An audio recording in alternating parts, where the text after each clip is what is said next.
It's midnight 30, but I have so much energy. And you know what I was thinking in there? I was thinking how I love doing this because feeling my emotions is helping people feel theirs. And that is the coolest thing ever to me. I cannot tell you how many people in person on my walks, people on the trail that I just run into in public, my friends, my coworkers who put time on my calendar just to say, I saw your meditation videos, let's talk about it.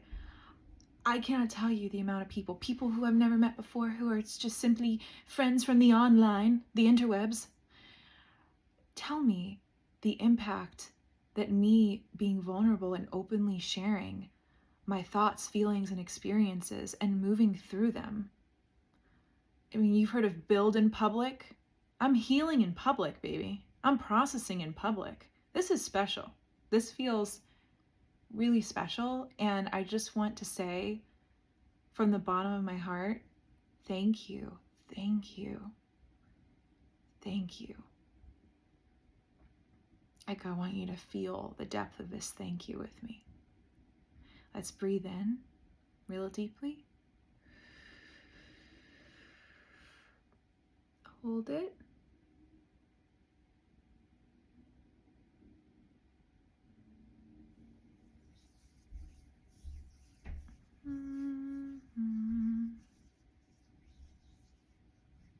Joyful exhale.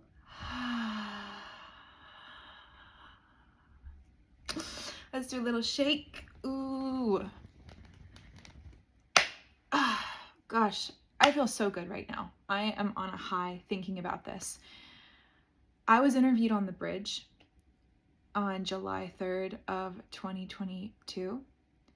And oh my goodness, it's so amazing to think about this. He asked me, if you could change the world in one way, what would you do? This is back in 2022. This was 2 weeks before I started the boardwalks.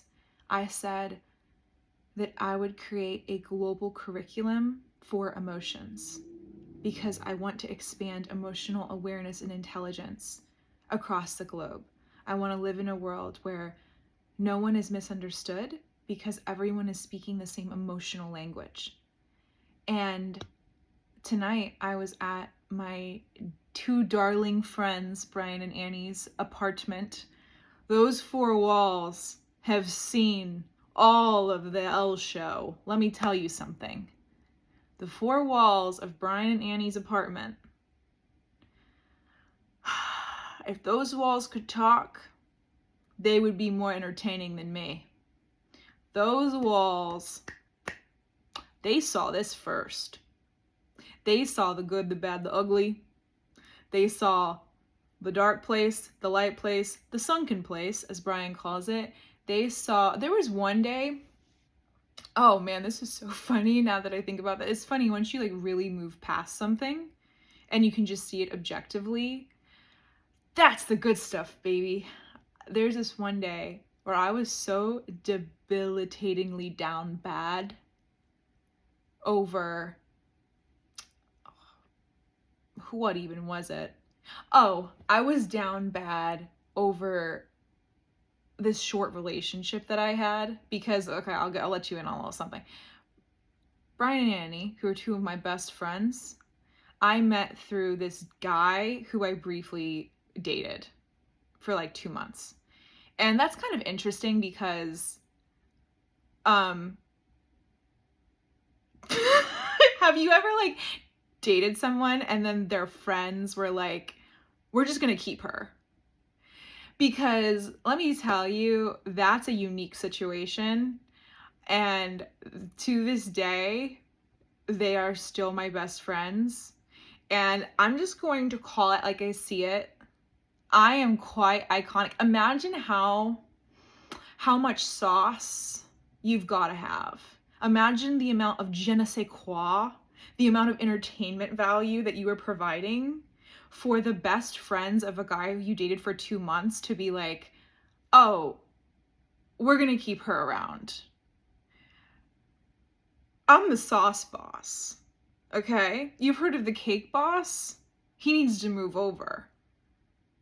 I'm skirting over to Hoboken, New Jersey, and I'm taking over the throne. The sauce boss is in charge, baby. Because, can I put that on my LinkedIn? Dated someone for 2 months and their friends were all just like, sorry, man, we keep her. She's staying around. We love her. She bringing the entertainment. She's the monkey with the cymbals. They have taste. Brian and Annie are the taste makers. Honestly, they're my 2 favorite comedians. They are so funny. They're like 2 very different kinds of funny. Annie is a very cerebral funny. Her one-liners are packed with such nuance, such chef kiss specificity. There's so many layers. There's like historical humor in there. It's historical, it's contextual. The delivery, you know, it packs such a punch. It's like, you know, eating salsa, you know, getting a little scoop chip and getting a salsa that just has that little rizz, that little tang on it that you didn't expect. And then it actually builds once you swallow. The spice builds and explodes, and you're like, whoa, this is taking on new life as time goes on. That's the kind of joke Annie will tell. She will take my breath away with the layers of her comedy. Brian, on the other hand, he's a little problematic in his humor. Not, well, sometimes for the content, but just because his humor is intrusive. So like me and Annie will be going back and forth and like layering on this very abstract humor that has, it's just, it's like building one of the greatest pieces of architecture you've ever seen with words. And then Brian will just come in, kind of like a game of Jenga, okay? Me and Annie are like putting the tower up layer by layer by layer by layer. And then Brian will come in and just like pull out a piece of wood of the Jenga tower and it all come crumbling down. And we're all like in stitches laughing, but it's the most out of pocket thing you've ever heard. Like, here's the pocket. Here's what Brian said. You see the distance? The level of out of pocket of Brian's statements, it's hard to even put into words. But if you know, you know. And he will have me on the floor a lot of the times. And in what's even better, this is, I think, speaks to the level of art that Brian is providing us. It's usually no longer than one sentence. Like, he will come in with just a quick hit, a drive-by joke. Like, he will literally be like, blurp, and then get out of there. But whatever that blurp was, that blurp had impact. That blurp will have us shaking our heads. That blurp will be like, bruh. Like, that's the kind of impact that Brian has. Long story short, we're comedians, but they have taste. They have taste because we've been riding or dying, but mostly riding, sometimes dying. Like that one time, I found the thread that I was in their apartment. There was one time on my particularly down bad day where I literally did not want to be seen in the sunken place. Because when you are around people as a very emotional person, I think there's a level of judgment and shame that you put on yourself where you're like, oh wow, I'm really going over to my friend's place again to be sad. And that was very hard for me because I didn't like to be seen like that.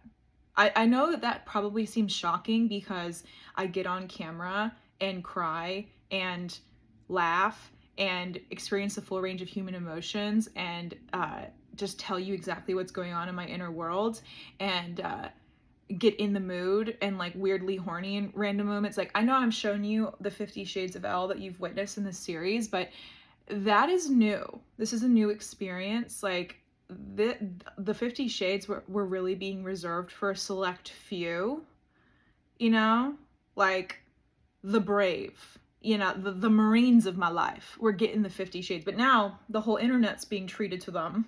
How exciting. So much growth. But there was a period where even with my closest friends, these two wonderful human beings, angels on earth, Brian and Annie, who are two of the kindest, most just giving, generous, loving, thoughtful souls who I've ever met. And also very, very funny. We can't forget that. You know my little bit about our comedy. Like, I'm not kidding. But there would be points where even though I obviously felt very comfortable to go over there and to be my full self, I wasn't doing well. And I would go over there and I can't fake it. I have a very hard time faking my state.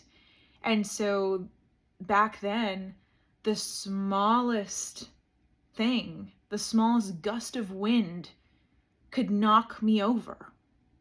Like the smallest little piece of information or the smallest little story that I took the wrong way. I was incredibly sensitive back then because I was fragile and I was healing and I was raw and I didn't want to face the pain, but I didn't want to isolate. And so I'd go over to their place and there would be times where I would just slump on their couch and I would feel so there's the slumping, which already doesn't feel good.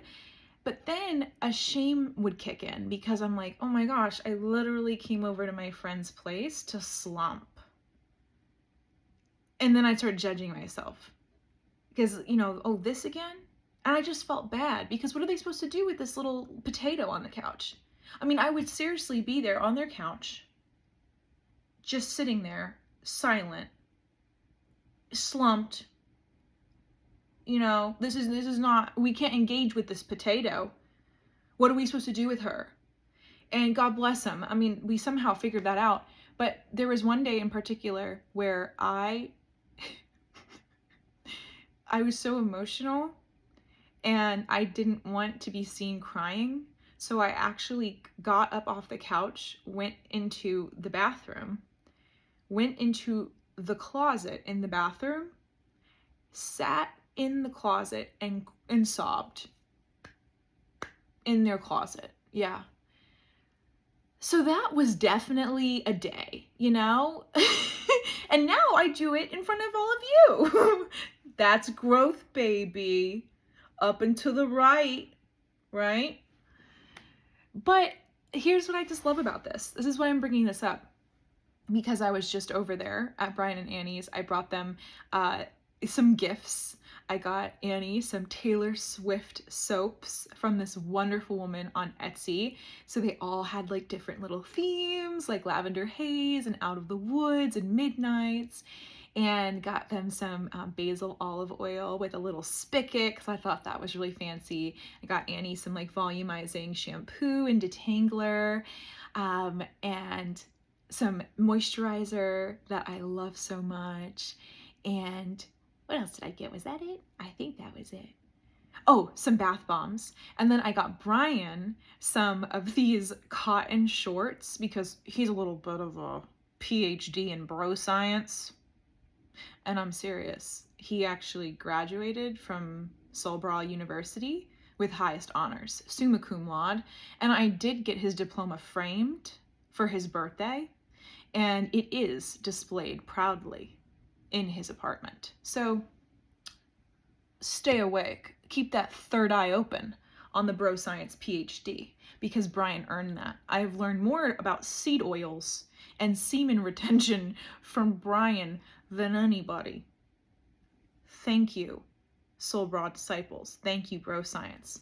Okay, but anywhoozles, went over there, gave him some gifts, and we were just having a good old time, just having fun, talking about all these random things. And one of the things that I was talking about with Annie was how emotional awareness and expansion and intelligence is something that I've always really cared about.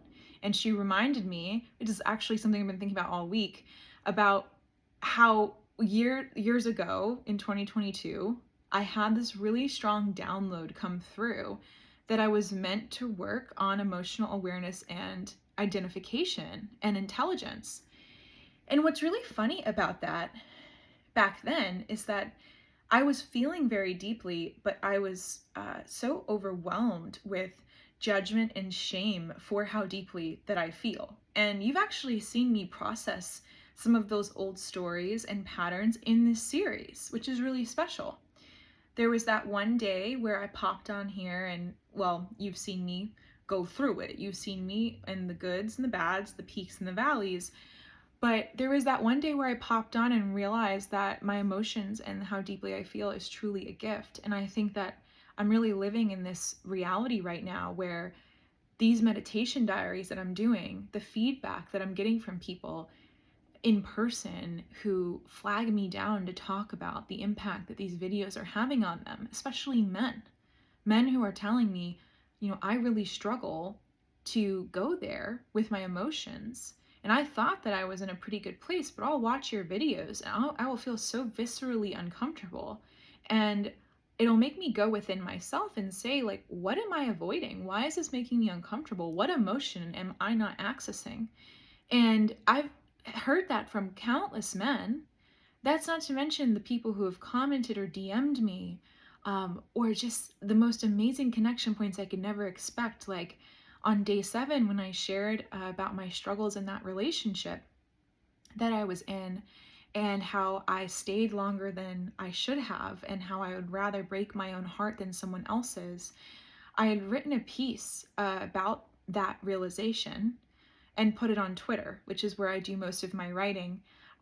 By the way, when I get the hang of this more, I really will do more of that, where I will take the main insights and learnings and downloads from these sessions, these diaries, and write about them, because I really do love all of my forms of creation. I love making these videos. I love writing the captions and the synthesis of insights, but I also love using my own words that I say here as jumping off points for deeper reflection in the written form. So it's just an endless amount of a creation flywheel that I found myself in, and I'm so excited by what I'm doing. But I wrote this piece inspired by that line I said, I would rather break my own heart than someone else's, and it resonated with so many people. I got dozens of DMs on Twitter from people saying, men, women, like, oh my gosh, like, I have never read a piece of writing that so accurately portrayed how I am in relationships and why I hesitate to leave them. And like, thank you for taking the time to put it this way, because I've just never seen that described in a way that hit me like that. And I understand myself so much more through your words. And I linked day 7's video and just said, oh, if you want to hear me say this story live, like, here it is. And I had even more DMs from people saying, like, between the writing and you saying this, something shifted in me. That is so special. Like, that is the kind of feedback that would keep me going on this for a decade. And I've only been doing this for a little over 2 weeks. So I just feel so excited by the impact that these little videos, that me just like sitting here meditating and talking to myself with no direction, no goal, and no prompt, how this is helping people. And it truly does amaze me every time that I can sit on this floor and pop off the way that I do with no script, and that people even like watch it or find it entertaining. But it's not only just entertaining, I think it's really helping people become aware, and of their emotions and tap into them, almost like watching a movie that's very emotional that will make you cry with it, move through that emotion while I am too. And then it helps you almost like identify the next time that comes up, or understand a little bit more about your behavior through me thinking about my own behavior and wanting to understand it. So all that's to say, I just love the full circle moment of this, where years ago I was on the bridge, asked what I would do if I could make one change in the world, and it would be to create an emotional vocabulary globally. And these videos could be part of the way that I do that. Like, I am so excited by the potential of what these could be, and actually the reality of what they already are. And I was talking to my friend Talia yesterday. We went on a walk. This is so funny because here I am. I'm so chipper, so excited. It's 1 a.m, just about 12:50. I'm so excited. And just 24 hours ago, you saw me. I was sitting here in sad/scared girl hours talking about how people imprison themselves with words that they're too afraid to say, including me. And here I am, holding the prison bars myself. But 24 hours later, I'm here having the time of my life, reflecting on what happened yesterday, how I moved through it, and also all of these amazing things I'm excited about. I just love the contrast of these videos because you get to really understand that there's so much flux to life. A life cannot be fully appreciated without the contrast of all of these emotions. And you get to see it through me. There are days where I am sad. There are days when I am scared. There are days when I doubt myself or question. There are days when I am super happy. There are days where I get on here and do a comedy set unexpectedly. You never know what you're going to get, and that's truly life.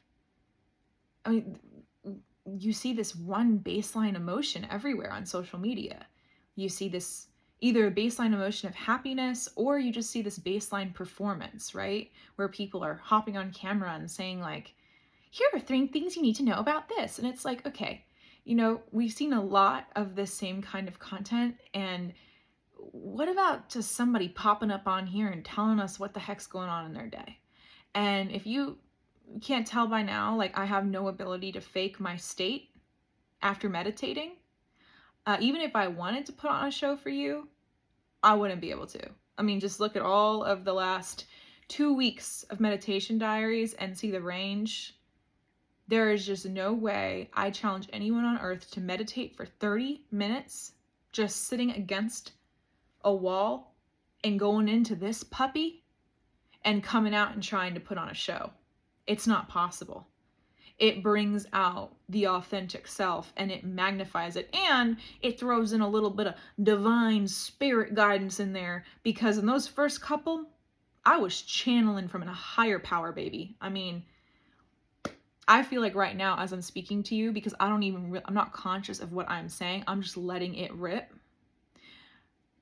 I'm channeling even in this moment. I know it may not seem like it because I seem very cogent and coherent, but I'm not conscious of what I'm saying. I'm not overthinking it. I'm not choosing my words. This is all just happening and it's moving through me, and I do feel like a channel, which is really exciting. So, this is so cool. I love every part of this. But anywho, yesterday I was with Talia and we went on this walk, and she was like, I really admire how you can pop on here, meditate, speak from the heart, sit on the floor of your bedroom in a robe. I'm wearing the same robe every day, no ego about it. I post the videos. I get less than 100 views on these. And honestly, hell yeah, the fact that I even get a single view is amazing. I don't need a ton of views on these. I mean, I'm getting, I don't know, a couple dozen views, and the amount of messages I'm getting with the fact that less than 100 people are watching these is blowing my mind. I could not even imagine what would happen with more people watch these. And I'm sure as time goes on and, the consistency builds and maybe word of mouth does its thing, then I might be getting more views than I am right now, and probably more messages, and everything will just compound. I think that's the beauty of doing something every day and being yourself and really enjoying what you're doing. I'm all of those things right now. I'm sure it's bound to happen that this thing will grow with me, which is really exciting. But I'm so happy with what it is right now. And Talia was like, I was really inspired by the fact that, you have this following on Twitter, which, by the way, I just don't think about. Like, I have a Twitter, I have a couple thousand followers, but I don't really, like, I don't base any value in my follower count at all. And I don't base any value on anyone else's follower count. That's just not what is important to me. I have like way different success metrics for my life, and most of them are the intangible feelings of like genuine connection and belonging. Like, I want to be a connection billionaire, right? Like, that's what I care about the most. I do not care about having $1 billion, a billion followers. Like, that does not matter to me. I care about being a connection billionaire, maybe even an emotion billionaire. Helping people. A metric that I care about, which I track on the walks, is like number of conversations walked away with. I think that would be really cool to eventually figure out how to measure the genuine connections that I've been able to create throughout my works with the walks, but maybe even through these videos, connection to self, connection to emotion. That would be really cool. It's the things that are hardest to measure that are the most important, right? The most important to have.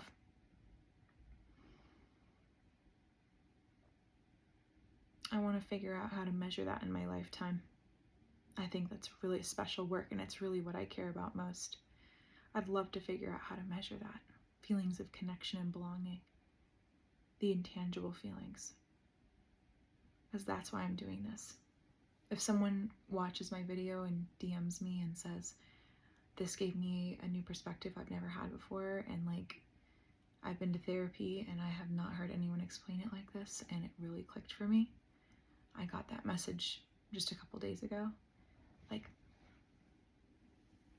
that's special. Like, a piece of my writing could get somebody to a realization that years of therapy couldn't get them to. Holy crap, that is amazing. That is worth living for. Like, that is a goalpost that I could chase forever and would be so happy not to ever be able to touch. I could spend my whole life with that as a goalpost and be so happy. But anyway, Talia yesterday was like, you have this big following on Twitter, and I was so intimidated by, you and Danny's followings when I first joined Twitter. She just joined a couple months ago, and after we told her, like, you gotta be on Twitter because we love Twitter so much. And she's like, just to see you post these meditation diaries and be okay talking about how you have 100 views inspired me. I'm thinking to myself, like, wow. Like, I mean, I think that there would have been a time a couple of years ago where I would probably stop myself from posting things if I didn't feel like it was going to get good traction, or if it wasn't going to get views. When I was in a different place, I was more insecure. I didn't have as high self-worth as I do now, because I love myself so much that I don't need you to love me. I don't even need you to like me. I do not care if you don't like me. I do not care if you're sitting there and we haven't talked in a long time and you're watching this to make fun of me. I do not care. And honestly, I love you and I forgive you. Like, I cannot stress this enough. Like, the amount of love that I've cultivated for myself is overwhelming and undeniable. It's unshakable. There's nothing, no force on this earth that could diminish the amount of love I have for myself. So me recording this from the heart and then posting it, even if it were to get 0 views, I would still be so proud of it. I would be as proud of it if it got 1 billion views than if it got 0. And I feel that way about everything I create. That's why the boardwalks are successful. Because I decided very early on, around walk 10, that I didn't want to invite anyone to the walk, because I didn't want to change the energy of the event, and I didn't want to create an energy of obligation over an energy of choice. I really wanted everyone who joined to really want to be there. And if I asked, hey, are you coming to the walk tomorrow? That creates an obligation energy that would impact the container of the event. And the reason the walks are so beloved is because everyone who's there wants to be there because they want to be there. They made that choice to wake up at the butt crack of dawn, get their butts up, and get out there to walk 5 miles. And you can feel that in the energy. I feel the same way about anything that I do online now. I think there was a time where, like I said, I had low self-worth. My love for myself hinged on other people's love for me. The love I had for myself was conditional on other people's love. I needed the validation from other people. And at that time, you saw that come through in all ways. At that time, if I made a tweet and it didn't get enough likes, I'd probably delete it. If I posted a photo and it didn't get enough likes, I'd delete it. You know, I think that that's such an interesting gauge of someone's state of consciousness is in self-acceptance and self-love is their online behavior. We really do give ourselves away in our behaviors. Now I've noticed, because I love myself so much, that those vanity metrics mean nothing to me. That's why I can post this video and get 1 view and be ecstatic and actually not even care and not even really notice. It wasn't until Talia said this to me yesterday, where she was like, I love how you have this big following, but you're posting these meditation diaries every day and you're publicly, writing in tweets that they're getting less than 100 views. And I'm like, yeah, well, I noticed that they were getting, like, most of them get less than 100 views, and that's just objective, and I don't attach any worth to that statement. Like, that's neutral to me. That's just true. It doesn't mean anything. There's no charge, because I love myself. And I know that, like, if no one watches these, I will be thrilled to have these to look back on. So why wouldn't I say that? I think it's really cool they have less than 100 views. Because you know what? Those 50 people who are watching are DMing me about it and loving it. And, like, that is freaking awesome. Just like the walks, I would rather have 50 people show up than 500 people. I'd have 50 of the right people who fit the intention, who resonate so deeply with what we're doing, than 500 people who don't get it, don't fit, don't resonate. I feel the same way about this.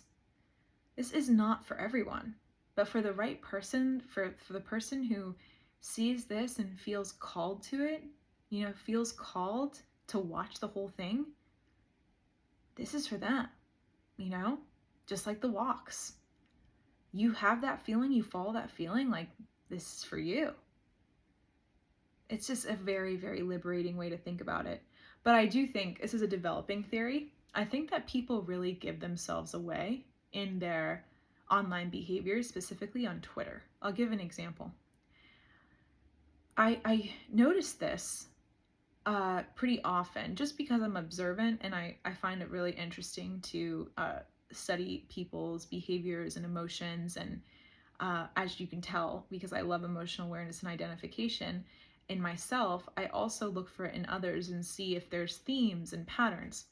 One thing I've noticed on Twitter is that a lot of people will write a tweet, specifically a tweet reply. Like, let's say you make a tweet and someone will reply to it, and if you don't reply to it quickly enough, they will actually delete the reply, sometimes altogether, or they'll delete the reply and reword it. And usually there's a big delta between the rewording. So it's like their gut reaction was to say one thing, and then when you don't validate whatever they said, they will actually go back, delete it, and write something else. Almost as it's what I feel when that happens is like, this person is so in their head judging themselves that they're taking your lack of, like, validating what they're saying as a, oh my gosh, like, I need to fix this. It's almost like there's a grasping, there's a questioning, there's a doubt that you can feel in someone's online energy. Whereas the freest people I know, like Danny, for example, he's a perfect example of this. This man will go on there and tweet whatever floats to his heart and mind, and he will not question it. He would not delete a tweet. There's no shred of doubt in his energy. And when I read what he writes, I read it in his strong, disciplined, decisive voice. And I never have once read a tweet from Danny and thought, I can feel him questioning himself.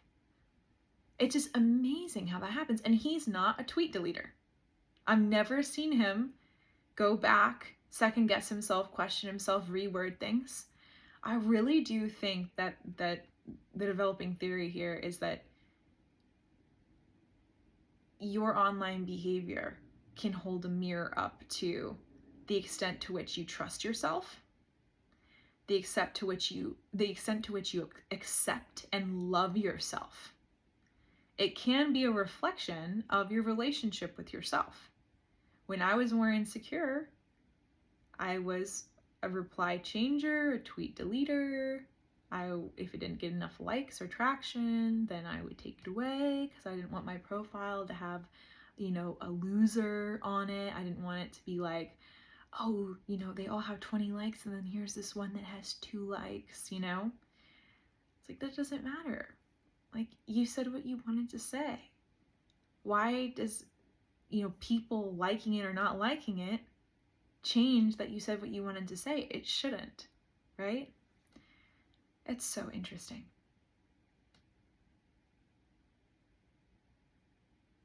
Someone's energy really does introduce them before they do.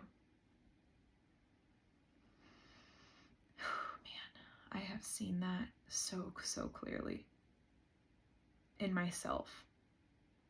I was watching videos of myself giving the ground rule speech at the walk. I watched a video from around this time last year and the most recent one from Saturday. Night and day. Oh my gosh, my body language last year was nervous, closed off, timid. I was saying my rules, but I was afraid to enforce them. I was trying to almost minimize my rules because I was afraid to enforce them. And you could feel that. You could feel the hesitation. And I had to seriously grow in to my own rules. I had to grow into my own enforcement, my own self-trust. And now you just feel it radiate off of me. And people come up to me and they're like, oh my gosh, I wish I could give a speech like that. I admire how you can get up there and twirl around. I admire how nothing phases you. I admire how you can float in and out of conversations, how you can exit conversations, how you can, make prolonged eye contact with men, how you can let people down easily.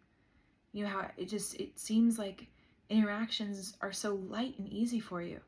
That was not always the case. Oh my goodness. No. There were periods where I was not calling my shots. I was letting the shots be called for me, especially by men. Oh my gosh, yeah. That was a huge part of my reality. But I've worked on that. I call my own shots now. I mean, my energy is so different. It's so juicy. It's so divine. I am so proud of the woman that I've grown into and how much I love myself and accept myself. How much trust I have in myself. Even my ability to just sit here and be honest on my floor. And the things that I've shared, I was laughing with Talia yesterday because I was like, I can sit on my floor and talk to myself and the internet about things that most people would take to their grave and never share. And it's just a Tuesday for me. It's just day 18 for me. Now. Oh my gosh, it's special. I just love what I'm doing. I feel like this is a love letter to this journey and honestly everyone who's on it with me. I know that when I first started doing these, people thought that it was batshit. Listen, I did too.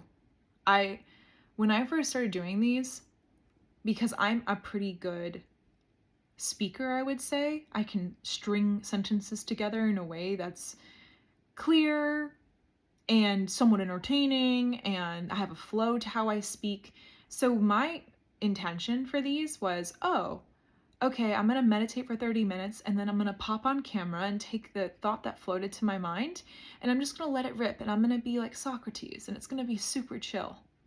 I did not see this coming. I did not in any reality see me sitting and crying and emoting through every emotion on the spectrum, me even having some in the mood moments. I have had every shade of emotion in this series.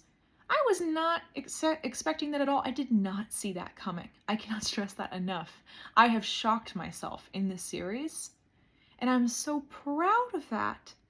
Like, we're creating something, and I say we because a lot of what I say is inspired by the moments that I go through in my daily life. Like, a big chunk of this video was about me hanging out with my friends Brian and Annie tonight. That's a big chunk. It's like I take my life and I weave them into these meditation diaries. I couldn't do it in a silo. I couldn't do it by myself. I'm endlessly inspired by everything around me and everyone around me. So thank you from the bottom of my heart for being on this journey with me. You know, it's not what I expected it was going to be. It's not, Socrates in a bathrobe speaking very logically. It's Socrates in a bathrobe speaking very emotionally, which is even better. My deepest feelings create my deepest thoughts. That's how it always has been. That's how it always will be. Thank you for going on this ride with me. I know in the beginning when I did those first, 3 videos, people were like, holy shit, is she going to be sobbing in all of these? This is insane. Now that I've had enough of them that you can appreciate the range of emotions, I think it's actually shaping up to be something really cool. Because I don't cry every day. I'm not happy every day. I'm not angry every day. I'm not in the mood all the time. Well, we don't have to talk about that, but yeah, I won't go there. I'll spare ya, but that is a common occurrence, I'll say. Ayo. But anywho, you see this whole series, you see it develop. That's what life is. Like, this is a slice of life, a slice of authentic life. The spectrum of emotions up and down. That's what we're getting, baby. This is life. I'm so grateful to be the one to show it. This is so cool. Thank you from the bottom of my heart. I'm gonna go because I've been trying to get more sleep. I was just talking to Brian and Annie about how I need to, even though I don't need that much sleep, I need to go to sleep so that I can have muscle repair and reduce inflammation and just, keep myself in check, right? I don't need to be going to sleep at 4 a.m. Why am I doing that? So I'm gonna go get some beauty rest. I am wishing you the coziest, most relaxing day filled with some hot chocolate and cuddles and the most magical experiences. Let me know what you're up to today or this week if there's anything fun planned. But I love you so much. Thank you for being here with me on this wonderful road, this magical roller coaster of emotions where every single emotion is valid and has its place and is appreciated. I love you so much. Thanks for being here with me. Ooh, little hair got out of place. I love you so much. Bye. Talk to you later.